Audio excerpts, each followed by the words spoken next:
Howdy folks, Jambareeqi here, and welcome to Jambareeqi Orange, the show where I let my patrons decide what I review. The options for this episode included Uncut Gems, Inception, The Secret of Nim 2, Timmy to the Rescue, Heavy Traffic, The Proud Family Movie, and The Lord of the Rings, The Return of the King. In this third and final chapter of the Lord of the Rings trilogy, our hero's adventure is almost over, with Frodo drawing closer to Mount Doom, and everyone getting ready to battle Mordor to protect Middle-earth. I think this film's strength is how it manages to tie all of its loose ends together and wrap things up in a neat bow, serving as an effective conclusion to one of the biggest film trilogies ever made. As far as I can tell, the movie does a great job at bringing threads to a close or making plots come full circle. Let's first discuss the Ringbearer plotline with Frodo, Sam and Gollum. This aspect of the film was always going to be a ticking time bomb, because it had already been established that Frodo was heavily seduced by the ring's evil at this point, and Gollum had decided to kill his master in order to get the ring after feeling betrayed.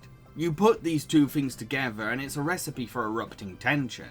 The film expertly weaves both character motives together quite neatly by having Gollum take advantage of Frodo's weakening energy and attachment to the ring in order to turn him against Sam, the only grounded and sane character in the team at this point.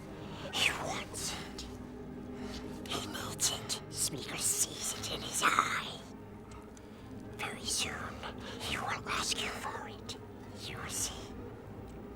The Fat One will take it from you.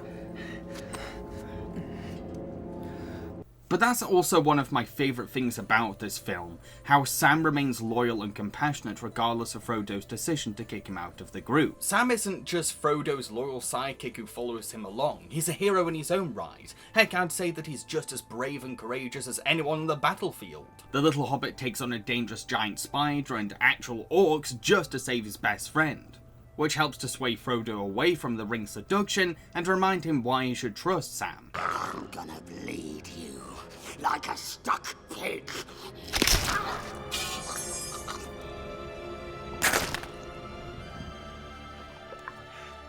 Not if I stick you first. Sam! That's not to say that Frodo is a helpless victim in this film. On the contrary, he's just having to fight a more internal threat of the ring's power. It's Gollum's attempt to murder Frodo by trapping him in the tunnels of the giant spider that actually snaps him out of his trance and puts his mind back on track of the quest, even utilising a magic light he was gifted with by Galadriel to give it an important purpose in the mission, and serving as a visual metaphor for the sense of right returning to the Ringbearer in a dark time. The fact that Gollum relied on someone else to kill Frodo shows how cowardly he really is, but also helps Frodo accept that he can't completely sympathise with Smeagol any longer, and neither can the audience, because the creature can't be reasoned with until the ring is destroyed. So what about our favourite cheeky hobbits, Merry and Pippin? Well, the story takes some big risks with their characters. You see, Pippin foolishly plays with a ball that can look into the eye of Sauron, and he ends up seeing the Dark Lord's plans to attack the Kingdom of Gondor next. This completely shifts the dynamic of Merry and Pippin, plus pushes Pippin into a bigger role, because now they have to go their separate ways as Gandalf rides Pippin to Gondor to warn the steward, Denethor II. Seeing these two best friends split up is quite sad, because their bond is so genuine and lovable, a connection that rivals Sam and Frodo in loyalty and closeness. But at the same time, it's a really good way to force these two to mature in their own coming-of-age arcs, helping to define them both as characters outside their comedic double act. It's a huge departure for the two that shakes up their roles within the quest, and the film wholeheartedly embraces an opportunity to develop them as individuals. Pippin arrives in Gondor with Gandalf, where Denethor is grieving the loss of his son Boromir and being possessive of the throne, even though it belongs to Aragorn. Pippin is eager to serve the steward without a second thought, but his heart comes from the need to repay Boromir's sacrifice. Although it's this impulsiveness that leads him to regret and fear once learning how unstable and cruel the steward is, who even resents his other son Faramir for not living up to Boromir. I love seeing the usually chipper Pippin experiencing a wide range of emotions once he's made into a servant of the steward. Guilt, anger, sadness, and eagerness to prove himself, all rolled into one big complex ball. It's so quiet. It's the deep breaths before the plunge. A don't want to be in a battle. But waiting on the edge of one I can't escape is even worse. I'll admit that the film's portrayal of the steward's madness can be a little over the top sometimes. Plus, the juxtaposition between his selfish greed and his son's sacrifice on the battlefield is quite on the nose. But I really love Pippin's sense of bleak despair knowing that he's agreed to serve a lunatic. It's heartbreaking because he's so earnest about becoming a hero. Luckily, he does get the opportunity to play saviour when he has to alert Gandalf that the steward has decided to burn himself and his unconscious son alive, not only getting the chance to slay an orc with his blade, but also fulfilling his role as messenger to save Faramir's life from his insane father, all proving that hobbits aren't limited by their size. Thankfully, Faramir is rescued from a live cremation, but his father is set on fire and jumps to his death. Yes, I'll admit that this part of the film is unintentionally silly because, well, it's a little over the top. It sacrifices a chance to end Denethor's character arc with some kind of subtle nuance in exchange for operatic grandiosity and sweeping melodrama. Meanwhile, Merry is eager to take on the role of a warrior for the Rohan army, but the men mock him for his stature and see him as a possible burden on the battlefield. In spite of all this disapproval, Merry is still adamant to fight for the Shire. I admire his pride and courage because it shows that he really is confident in himself regardless of anyone else's faith. I also like that Eowyn resonates with his cries to join the battle as she shares the same sentiment as him, and she goes as far as counter-arguing his critics. I do not doubt his heart, only the reach of his arm. Why should Merry be left behind? He has as much cause to go to war as you. Why can he not fight for those he loves? With both Merry and Eowyn being in the same boat, it's no surprise that the Lady of Rohan sneaks the Hobbit into a plan to slip into the battle against Mordor. This shows that Eowyn's belief of people's right to join a war isn't selfish. It's a genuine cause that she wants to defend, and her decision to tag Merry along is proof of that. But the cherry on top of Eowyn's disguise is how it gives her the opportunity to convince a narrow-minded uncle that she was right about women having potential on the battlefield. So, I've been going on and on about the Hobbits, but the title of this movie is The Return of the King. What does that mean? The king part in the movie's title refers to Aragorn, who abandoned his monarch position to become a ranger. But his experiences throughout the fight against Mordor and Quest for the Ring have shifted his character in a new direction, from taking responsibility of leading his band of Fellowship members to giving royal advice to the King of Rohan. This movie puts Aragorn's relationship with his inherited monarchy at centre stage, by showing how chaotic Gondor is without his rule, while also demonstrating his values and skills as a potential king.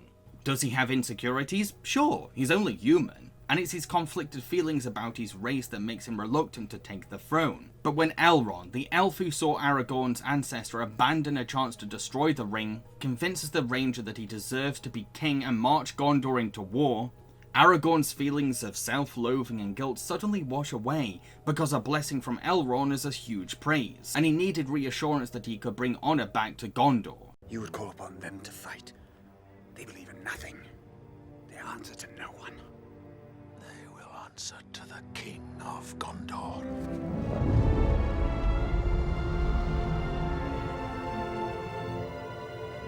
Andúril, Flame of the West, forged from the shards of Narsil. The film even features a great opportunity to put Aragorn's newfound commitment to his inherited monarchy to the test, in a way that neatly ties into the war against Mordor. You see, Rohan is nervous about taking on another orc army, feeling outnumbered without help. And that's when Aragorn gathers the courage to enter the City of the Dead, the home of treacherous men who are cursed until they fulfill a Gondorian leader. This franchise isn't new to horror, heck, it's often embraced it before, and this scene is another memorable example of that. It gives us an effectively eerie build-up to entering the city, with a chilling and macabre pathway for our heroes to cautiously tread. And the film pays off such a creepy atmosphere by delivering some rather frightening undead warriors. Not only does Aragorn's courage to join forces with these zombie knights help the battle by playing their part in expanding his army, but it's also a sentimental gesture of mercy for these cursed characters. I hold your oath fulfilled. Go. Be at peace.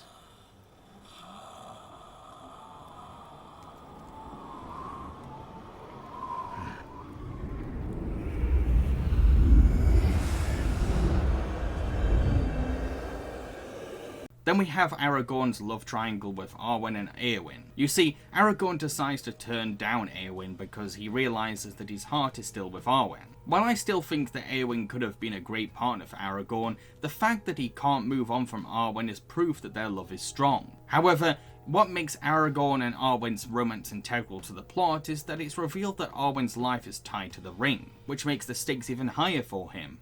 Arwen is dying.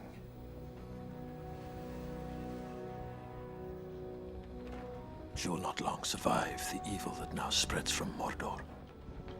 The light of the even star is failing. As Sauron's power grows, her strength wanes.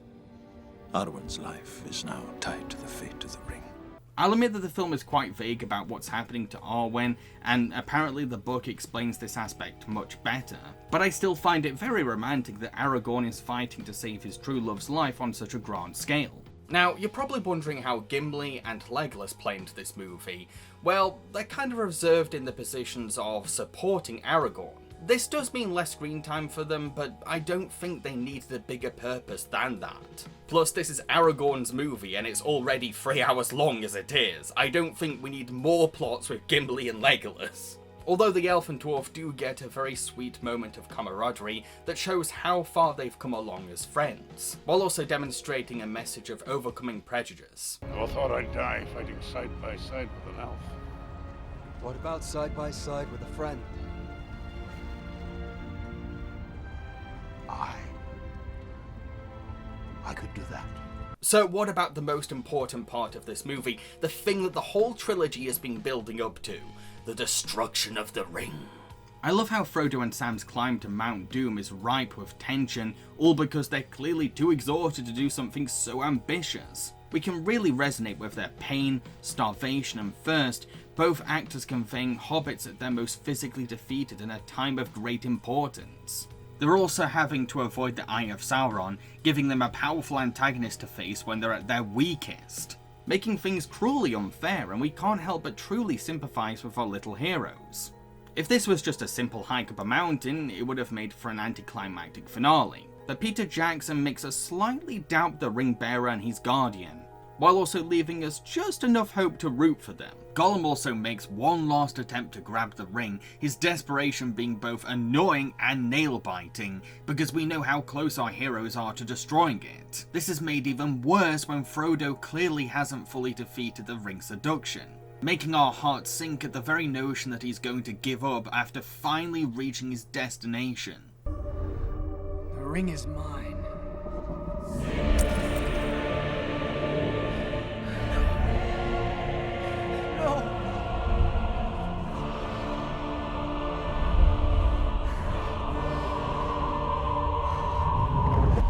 It's so frustrating that it's groan-worthy. Then Gollum once again gets in the way and Frodo resorts to using the ring's invisibility power. Their fight is a little unintentionally funny, like Gollum is punching an invisible bicycle, but it's also tense enough to make us take it somewhat seriously, because of the stakes at hand and how either of them could fall into the lava. Which does actually happen, with Gollum tragically melting alongside the very object that ruined his life. It's gone.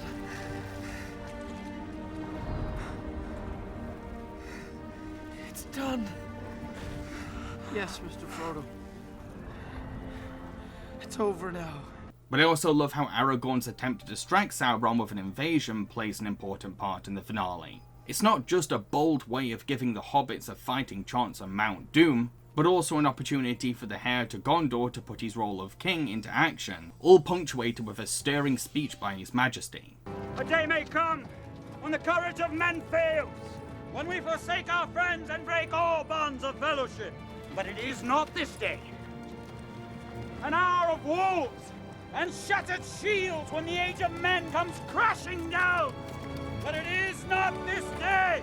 Before we wrap things up, I think I should talk about the endings, which have kind of divided fans because there's quite a few of them. I'm not going to analyse or explain every single ending because this review is long enough as it is. On the one hand, I get people's frustrations with the film having this many endings, especially for a 3-hour movie. But on the other hand, this franchise has a huge elaborate narrative with an ensemble cast. So of course it's going to need to wrap up a lot of things. All of these endings have a place in the overarching story and help to conclude the trilogy effectively. Taking any of them out would downplay how much this adventure affected the characters. To conclude, Return of the King is a very entertaining final chapter for the Lord of the Rings trilogy.